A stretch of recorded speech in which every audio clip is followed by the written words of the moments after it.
Работничката партија за општина Кочани по повод меѓународниот празник на трудот 1 мај се огласува со традиционалниот првомајски проглас. Другарки и другари работници, земјоделци, младино, интелектуалци и пензионери. Годинава празникот на трудот 1 мај го дочекуваме со најголемата материјална, социјална, општествена, политичка, правна и безбедносна криза во постсоцијалистичкиот период. За очената материјална социјална состојба на граѓаните и нивните семејства најголема одговорност има синдикатот. Во новиот систем не успеа да биде вистински партнер на државата, да заедно со работниците и предпријатијата биде носител на приватизацијата на општествениот и државен имот и е заслужен за изгубените максимални материјални и социјални права на работниците, стекнати во историската 1945 година, поради што од 1991 година граѓаните со семејствата живеат со социјалниот гнев, бидејќи и ветеното подобро утре во новиот систем е заменето со немање леп за сите. Во синдикатот влезе политиката, се партизира и подели членството, во раководството внатрешните судири за интереси, се изгуби единството и солидарноста меѓу работниците, силата во монолитноста на работничкото и синдикалното живење.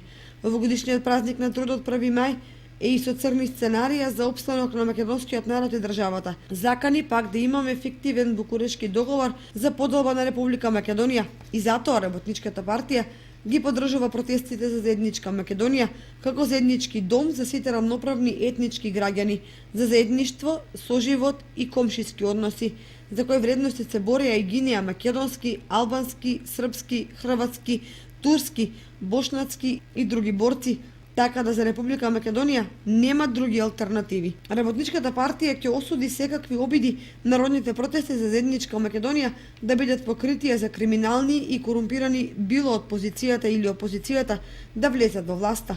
Оваа партија повикува на неминовно обединување на сите сили на кои им искрено лежи на срце македонскиот народ и држава, да се суспендира политиката со подпирање на странци, туку да се профункционира сопствена независна политика од народот и за народот и државата, со која ќе имаме демократска власт со капацитет да таа работи и одлучува со гласот на народот, да во институциите влезат кадри кои кога ќе влегуваат во нив пред вратата да ги оставаат нивните партиски и други интереси, да профункционира од повекливоста, бидејќи довербата не е ничија тапија, туку е релативна категорија која може во секој момент да се изгуби, ако не се почитува волјата на суверенитетот на народот и малите партии со закон бришани од судскиот регистар се вратат во општествениот политички живот. За просперитет на Македонија да се обединеме за достоен живот на секој наш граѓанин како уставно право, можеме и мораме. Време е. Нека ни е честит големиот празник на трудот.